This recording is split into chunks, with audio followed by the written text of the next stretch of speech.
नमस्कार मु ज्योति आपण को स्वागत करुच्ची रहस्य ओडिया टीवी एपिसोड को। तेबे आज आम कथा पिला माननकु मिछ कहबा ठारू केमिति दूरेबे। तेबे यही एपिसोडटी पितामाता अत्यंत गुरुत्वपूर्ण। तेबे डेरी न करी आसंतु आरंभ करबा। युव समय कह जाए जे अबध शिशु जहाँ शुणती और देखती ताकू नकल करती, किंतु सेमानक मध्यरु अनेक बापा माँ गाड़ी ठारू बर्तिबाकू जाई अनेक समय भूल लुचाइबा चेष्टा करथांती। एथिपाई सेमाने मिछर आश्रय नहीं थांती। जदि यही अभ्यास अब्याहत होई रहे तेबे सेमानक भविष्यत नष्ट होबार आशंका थाए।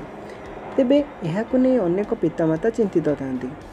अभिमानक माने जानि रखिबा उचित जे पिला माने हेउछन्ती एक माटी मूर्ति सदृश। पिला दिनु सेमानक जेमिति गढ़ा जाई थाए सेमाने सेही परि गढ़ी होई थांती। तेबे आसंतु जानिबा पिला माननकु मिछरु दूरेई रखिबार किछि उपाय। रोल मॉडल हुअन्तु। प्रथम कथा है जे पिला मिछ कहबा घरु शिखि थांती। जेतेबेले गुरुजन माने सेमानक दोष लुचाइबाकू मिछ कहि थांती पिला माने एहाकू अनुसरण करथांती। परवर्ती समय रे पिला माने एहाकू रक्षा कवच भाबी मिछ कहि थांती। तेणु सेमानक सामने रे सत्य कहि रोल मॉडल हेबाकू चेष्टा करंतु। पिलांकू दंडित करंतु नहीं।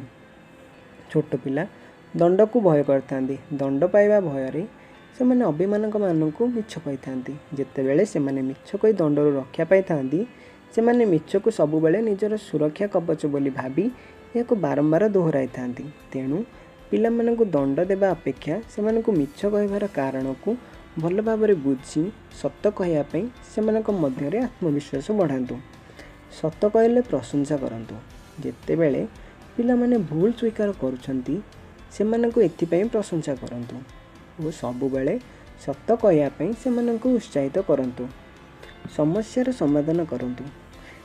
पिला निज भूल पई अनुताप कले याकु समाधान रास्ता खोजंतु और सेमानक सह मिसी यार समाधान करंतु। यह न करी जदि आपण पिला को दोषी करंती तेबे से सत्य कहबाकू भय करिवे। तेबे आज तो जानले किबळी भाबे आपण निज पिला को मिछटारू दूरेई रखिबे।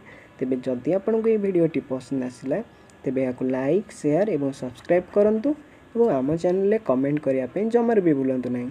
धन्यवाद।